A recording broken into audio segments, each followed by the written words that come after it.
ඉතින් කොහොමද මගේ ආදරණීය යාළුවෝ හැමදෙනාම සතුටින් පරිස්සමින් ඉන්නව නේද?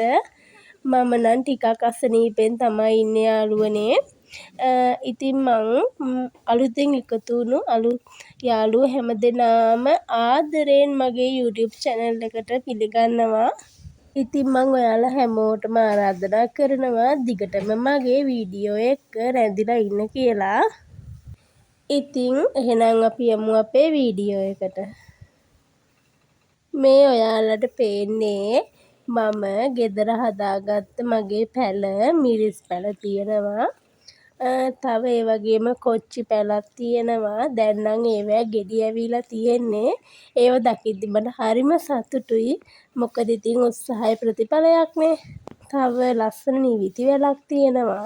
ඔය වගේ පැල ටිකක් මගේ වත්තේ තියෙනවා. මම මහන්සියෙන් හිටවපුවා. ඉතින් මං අද ඔයාලට වීඩියෝ එක ගෙනාවේ මං කොහොමද මාසෙ මුදල් වියදම් කරන්නේ කියලා.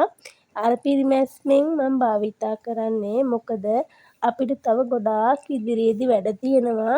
ඒ නිසා මුළු පඩියම නාස්ති කරන්නත් බෑනේ. ඒ නිසා කීයක් හරි ඉතුරු කරගෙන අර පිරිමැස්මෙන් කටයුතු කරන්න ඕනේ ගෘහණියක් වුණාම. ඉතින් අපිට මාසෙට 55ක 60ක මුදලක් තමයි ලැබෙන්නේ. ඒ මුදල මම මෙන්න මෙහෙම වෙන් කර ගන්නවා. ග්‍රොසරි shopping සඳහා මාසෙට 15000ක් වැනි මුදලක් තමයි අපිට යන්නේ.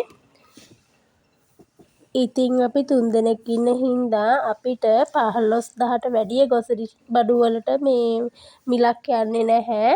පොලට යන්න රුපියල් 12000ක් වෙන් කරනවා. ගිය මාසේ අපිට වැය වුණු මුදල් මේ මාසෙත් එක්ක බලනකොට පොඩි මුදලක් එහාට මෙහාට වෙනවා. ඉතින් ඉලෙක්ට්‍රික් බිල්, වයිෆයි, ටීවී එකට, ඉන්ටර්නෙට් බිල් ඒ හැම එකටම මං වෙන වෙනම කොටස් කරලා තියාගන්නවා. වයිෆයි නම් මේ මාසේ ගෙවන්න උනේ නැහැ. මොකද මම ඒක කරන්නේ බිස්නස් එකෙන් හින්දා බිස්නස් එකෙන් එන ලාභෙන් මම වයිෆයි බිල ගෙවා ගන්නවා. මට ගිය මාසේ බෙහෙත් වලට මුදලක් වැය වුනේ නැති හින්දා ඒ 3000ත් මේ මාසෙට එකතු කරගන්නවා. තව මම 5000ක සීට්ටුවක් දානවා. ඒ සීට්ටුවටත් වෙනම මුදලක් වෙන් කරලා තියාගන්නවා. ඉතින් මම මුළු පඩියම කාඩ් එකෙන් ගන්නෙ නැහැ. මේ ටිකට හරියන මුදල් තමයි ගන්නේ. අනිවාර්යෙන්ම රුපියල් 5000ක මුදලක් වෙනම කාඩ් එකක් නැති පොතකට දාලා මං එකතු කරනවා. ඔය වෙනම ඇන්වලොප් දාලා මම අලවලා තියාගෙන ඉන්නේ මට ඕනේ මුදල් දාලා වෙන් කරගන්න. ඔය ග්‍රොසරි shopping සඳහා රුපියල් 15000 ඉතුරු වුණාම මම ඒක මේකෙම තියාගන්නවා. එතකොට ලබන මාසෙටත් උවමනා වෙන නිසා. එතකොට පොලට යන එක පළවෙනි සතිය, දෙවෙනි සතිය, තුන්වෙනි සතිය, හතරවෙනි සතිය කියලා කොටස් කරලා 3000 ගානේ මම තියලා තියෙන්නේ. මට පොලට යන්න සතියට රුපියල් 3000ක් ඇති. ඒ හින්දා මම 3000 ඒවා හතරක් වෙන වෙනම තියලා තියාගන්නවා.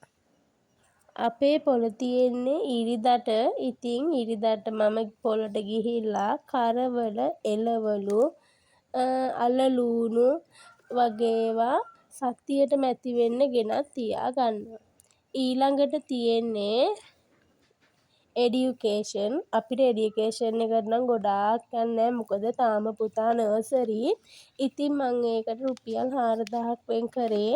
නර්සරි ෆීස් එක රුපියල් 2000යි. ඉතුරු ටික පුතාගේ ඔය මොන්ටිසෝරියෙන් දෙන වැඩවලට තමයි වැය වෙන්නේ. ඔය තියෙන්නේ බිල් වලට දාලා තියෙන පොකට් එක. ඉතින් බිල් වලට ඕන ඒවා ඔතනින් අරගෙන මං ඉක්මනින් ගෙවනවා. ඉතින් ඔය හැම පොකට් එකක්ම මං අර ඉස්සෙල්ලා පෙන්නුව chart එකේ විදිහට මම බලලා පුරව ගන්නවා. අපිට උවමනා වෙද්දී ඕවැන් අරගෙන තමයි ඒ අවශ්‍යතාවෙට මම වියදම් කරන්නේ. ඉතින් වියදම් කරනවා කියලා මම මහා ගොඩක් වියදම් කරන්නේ නැහැ. මොකද අපිට තව ඉස්සරහට ගොඩාක් වැඩ තියෙන හින්දා ටිකක් අර පිරිමැස්මෙන් කටයුතු කරන්න ඕනේ. මොකද මේ තමයි මම අර මනි චැලෙන්ජ් බොක්ස් එක මම 100 ගානේ දාලා දැන් 108 වෙනි කොටුවත් කපලා තියෙන්නේ. ඉතින් මම මේක ඉක්මනටම පුරවලා ඔයාලට අන්බොක්ස් වීඩියෝ එකකුත් ඉස්සරහට අරගෙන එන්නම්.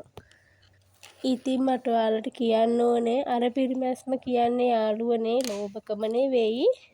ඉතින් අපි ගෘහණියෝ හැටියට මාස පඩියෙන් ජීවත් වෙනකොට අර පිරිමැස්මක් ඇතුව කටයුතු කරන්න ඕනේ.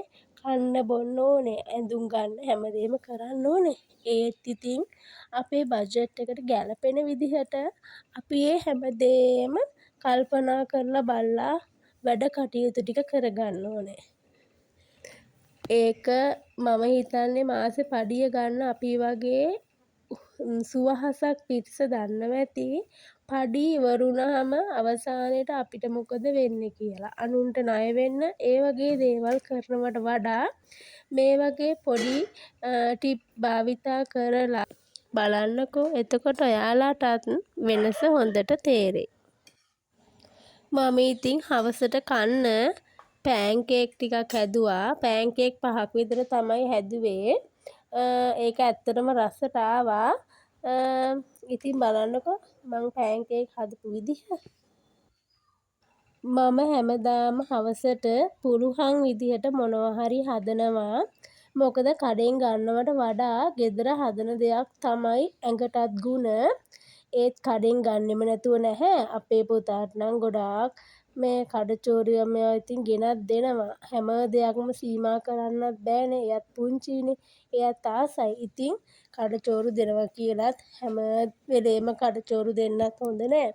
ඉතින් ඒ දේවල් ටිකක් මගහැරෙන්න සීමා කරන්න තමයි මම මොනවා හරි එයාට හදලා දෙන්නේ. වැඩිපුර කඩචෝරු කාපුවාම එයාලගේ දත්වලට හොඳ නෑ. එයාලගේ සෞඛ්‍යයටත් හරිම අහිතකරයි.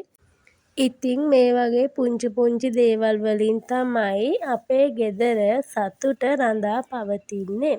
ඔන්න ඉතින් කතාවෙන් මගේ පෑන් කේක් ටිකත් මම හදාගෙන ඉවරයි. දැන් තියෙන්නේ තේ එකකුත් හදාගෙන පෑන් කේක් වල රස බලන්න.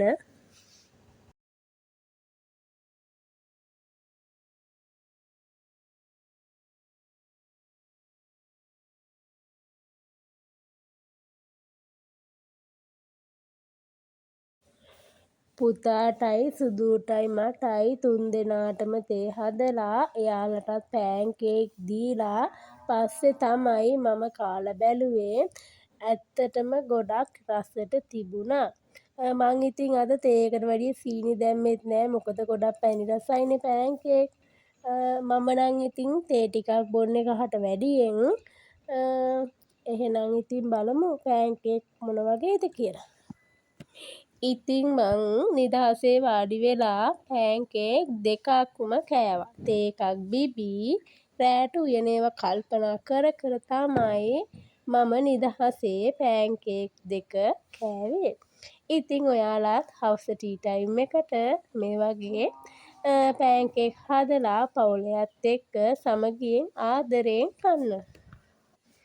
තේ එක එහෙම බීලා ඉවර වෙලා මම මේ යන්නේ නයි මිරිස් දාපු සැරම සැර රසවත් කොච්චි සම්බෝලයක් හදාගන්නයි. ඉතින් මං අද හදන්නේ රෑට ඉඳිආප්ප හදලා සැර කොච්චි සම්බෝලෙකුත් හදලා මිරිස් මාළු උයන්න තමයි හදන්නේ. තුන් වේලම ඉතින් බත් කන්නත් බැහැනේ. මේ වගේ වෙනසක් කරාම අපේ පුංචි පැටව් වගේම අපේ මහත්තුරුත් හරිම ආසාවෙන් කැමැත්තෙන් කෑම ටික කනවා. ඉතින් අදට මගේ වීඩියෝ එක ඉවරයි. ඔයාලා හැමදෙනාම සතුටින් පරිස්සමෙන් ඉන්න. ඔයාලා හැමෝටම සුබ දවසක්.